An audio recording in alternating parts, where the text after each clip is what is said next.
Jane Eyre, Chapter 27, Part 4. Don't talk any more of those days, sir, I interrupted, furtively dashing away some tears from my eyes. His language was torture to me, for I knew what I must do, and do soon, and all these reminiscences and these revelations of his feelings only made my work more difficult. No, Jane, he returned, what necessity is there to dwell on the past when the present is so much surer, the future so much brighter? I shuddered to hear the infatuated assertion. You see now how the case stands, do you not? He continued. After a youth and manhood passed half in unutterable misery and half in dreary solitude, I have for the first time found what I can truly love. I have found you. You are my sympathy, my better self, my good angel. I am bound to you with a strong attachment. I think you good, gifted, lovely. A fervent, a solemn passion is conceived in my heart. It leans to you, draws you to my center and spring of life, wraps my existence about you, and, kindling in pure, powerful flame, fuses you and me in one. It was because I felt and knew this that I resolved to marry you. To tell me that I am already a wife is empty mockery. You know now that it is but a hideous demon. I was wrong to attempt to deceive you, but I feared a stubbornness that exists in your character.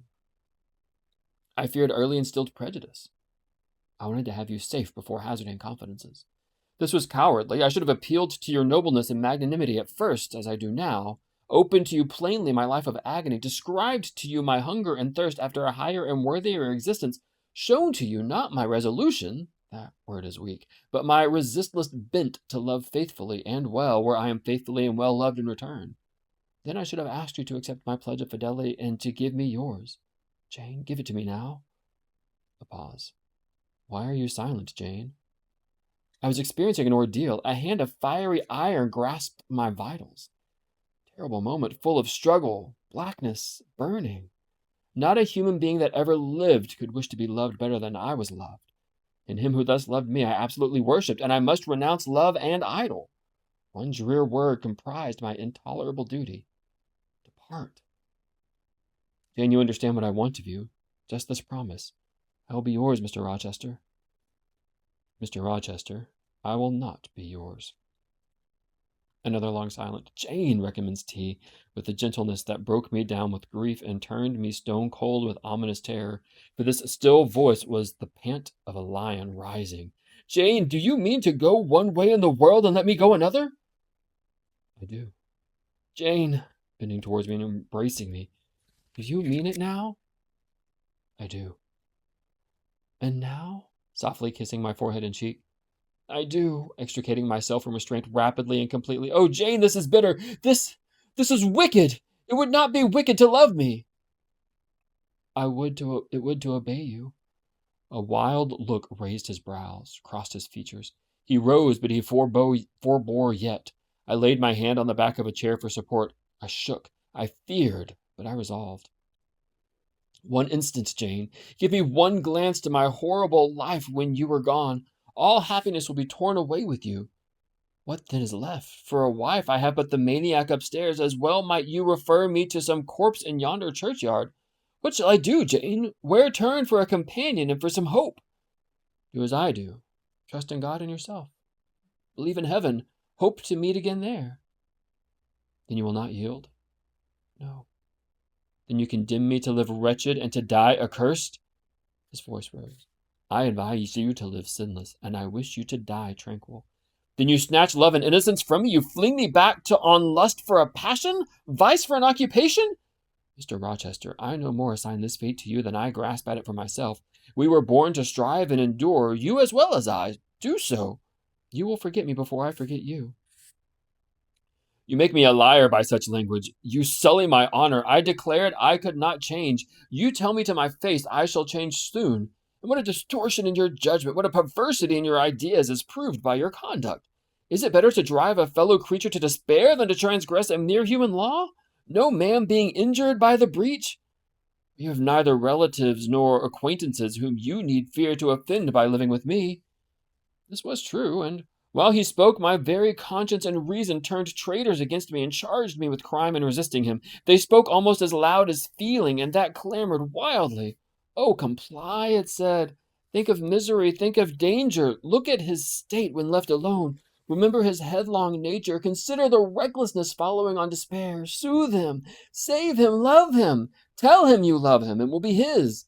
Who in the world cares for you, or who will be injured by what you do? Still, indomitable was the reply, I care for myself. The more solitary, the more friendless, the more unsustained I am, the more I will respect myself. I will keep the law given by God, sanctioned by man. I will hold to the principles received by me when I am sane and not mad as I am now. Laws and principles are not for the times when there is no temptation. They are for such moments as this, when body and soul rise in mutiny against their rigor. Stringent are they, and violent they shall be. If at my individual conscience I might break them, what would be their worth? They have a worth, as so I have always believed, and if I cannot believe it now, it is because I am insane, quite insane, with my veins running fire and my heart beating faster than I can count the throbs. Preconceived opinions, foregone determinations, are all I have at this hour to stand by. There I plant my foot. I did. Mr. Rochester, reading my countenance, saw I had done so. His fury was wrought to the highest. He must yield to it for a moment. Whatever followed, he crossed the floor and seized my arm and grasped my waist. He seemed to devour me with his flaming glance. Physically, I felt at that moment powerless, as stubble exposed to the drought and glow of a furnace. Mentally, I still possessed my soul, and with it the certainty of ultimate safety. The soul, fortunately, has an interpreter, often an unconscious but still a truthful interpreter in the eye. My eye rose to his, and while it looked in his fierce face, I gave an involuntary sigh. His grip was painful, and my overtasked strength almost exhausted. Never, said he, as he ground his teeth, never was anything at once so frail and so indomitable. A mere reed she feels in my hand. And he shook me with the force of his hold. I could bend her with my finger and thumb, and what good would it be if I bent, if I uptore, if I crushed her? Consider that eye, consider the resolute, wild, free thing looking out of it, defying me with more than courage, with the stern triumph. Whatever I do with its cage, I cannot get at it. The savage, beautiful creature. If I tear, if I rend the slight prison, my outrage will only let the captive loose. Conqueror I might be of the house, but the inmate would escape to heaven before I could call myself possessor of its clay dwelling place. And it is you, spirit, will and energy and virtue and purity that I want, not alone your brittle frame. Oh, yourself, you could come in soft flight and nestle against my heart, if you would. Seized against your will elude the grasp like an essence. You will vanish ere I inhale your fragrance. Oh, come, Jane, come. He said this. He released me from his clutch and only looked at me.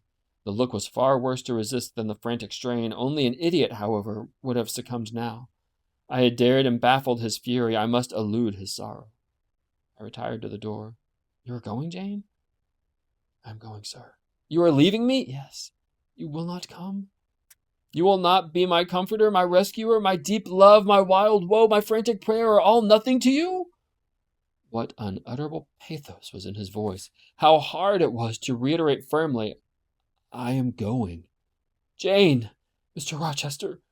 Withdraw then. I consent, but remember you leave me here in anguish. Go up to your room, think over all I have said. Jane, cast a glance on my suffering, think of me. He turned away. He threw himself on his face on the sofa. Oh, Jane, my hope, my love, my life. Broke in anguish from his lips. Then came a deep, strong sob. I had already gained the door, but, reader, I walked back as determinedly as I had retreated. I knelt down by him. I turned his face from the cushion to me. I kissed his cheek. I smoothed his hair with my hand.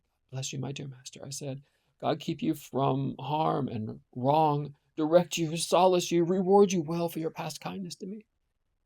Little Jane's love would have been my best reward, he answered. Without it, my heart is broken. But Jane will give me her love, yes, nobly, generously. Up the blood rushed to his face. Forth flashed the fire from his eyes. Erect he sprang. He held his arms out, but I evaded the embrace and at once quitted the room. Farewell, was the cry of my heart as I left him. Despair added, farewell forever. That night I never thought to sleep, but a slumber fell on me as soon as I lay down in bed. I was transported in thought to the scenes of childhood.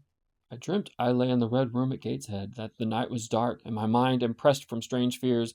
The light that long ago had struck me into syncope recalled in this vision seemed glidingly to mount the wall and tremblingly to pause in the center of the obscured ceiling. I lifted up my head to look. The roof resolved to clouds, high and dim. The gleam was such as the moon imparts to vapors she is about to sever. I watched her come, watched with the strangest anticipation, as though some word of doom were to be written on her disk. She broke forth as never moon yet burst from cloud. A hand first penetrated the sable folds and waved them away. Then not a moon, but a white human form shone in the azure, inclining a glorious brow earthward. It gazed and gazed on me. It spoke to my spirit. Immeasurably distant was the tone, yet so near it whispered in my heart, "My daughter, flee temptation. Whether I will." So I answered after I had waked from the trance-like dream. It was yet night, but July nights are short. Soon after midnight dawn comes. It cannot be too early to commence the task I have to fulfill, thought I. I rose. I was dressed, for I had taken off nothing but my shoes. I knew where to find in my drawers some linen, a locket, a ring. In seeking these articles, I encountered the beads of a pearl necklace Mr. Rochester had forced me to accept a few days ago. I left that. It was not mine. It was the visionary bride's who had melted in Eyre. The other articles I made up in a parcel, my purse containing 20 shillings. It was all I had. I put in my pocket. I tied on my straw bonnet, pinned my shawl, took the parcel from my slippers, which I had not put on yet, and stole from the room. "Farewell, kind Mrs. Fairfax," I whispered as I glided past her door.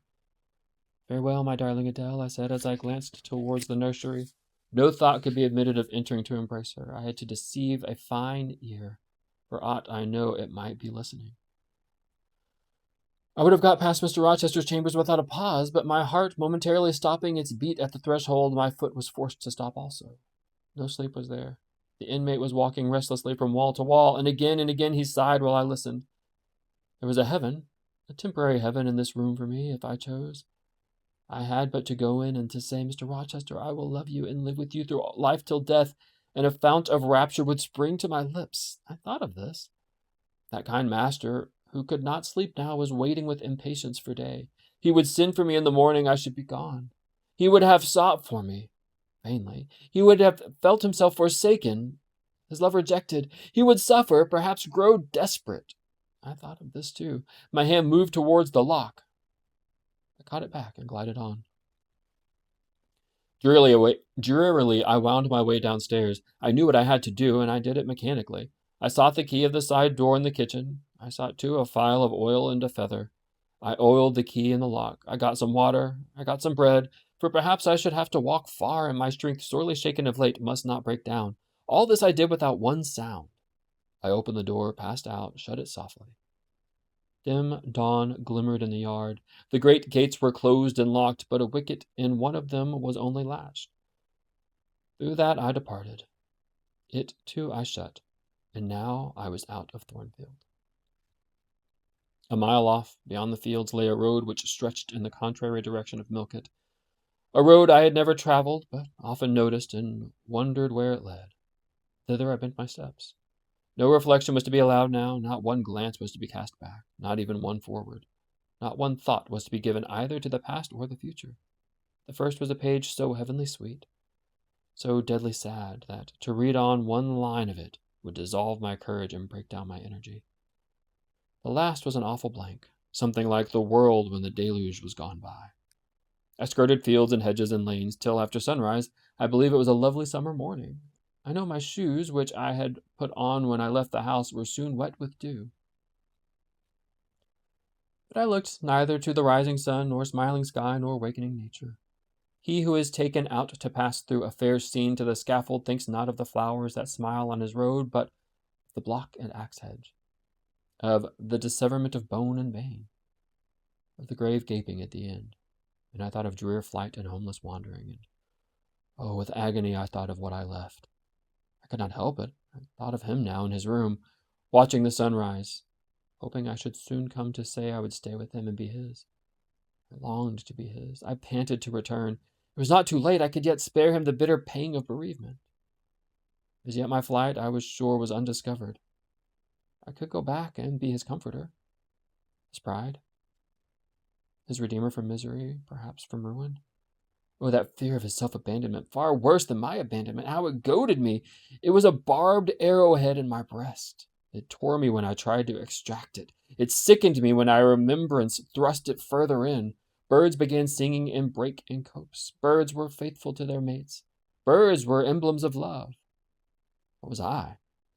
In the midst of my pain of heart and frantic effort of principle, I abhorred myself. I had no solace from self-approbation, none even from self-disrespect. I had injured, wounded, left my master. I was hateful in my own eyes, still I could not retrace mine step.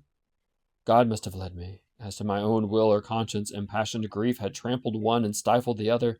I was weeping wildly as I walked along my solitary way. Fast, fast I went like one delirious. A weakening beginning inwardly, extending to my limbs, seized me and I fell. I lay on the ground some minutes, pressing my face to the wet turf. I had some fear or hope that here I should die. But I was soon up, crawling forwards on my hands and knees, and then again raised to my feet, as eager and as determined as ever to reach the road. When I got there, I was forced to sit to rest me under the hedge, and while I sat, I heard wheels and saw a coach come on. I stood up and lifted my hand. It stopped. I asked where it was going. The driver named a place a long way off, and where I was sure Mr. Rochester had no connection. I asked for what sum he would take me there. He said 30 shillings. I answered I had but 20. Well, he would try to make it do. He further gave me leave to get into the inside, as the vehicle was empty. I entered, was shut in, and it rolled on its way. Gentle reader, may you never feel what I felt. May your eyes never shed such stormy, scalding, heart-wrung tears as poured from mine. May you never appeal to heaven in prayers so hopeless and so agonized as in that hour left my lips. For never may you, like me, dread to be the instrument of evil to what you wholly love.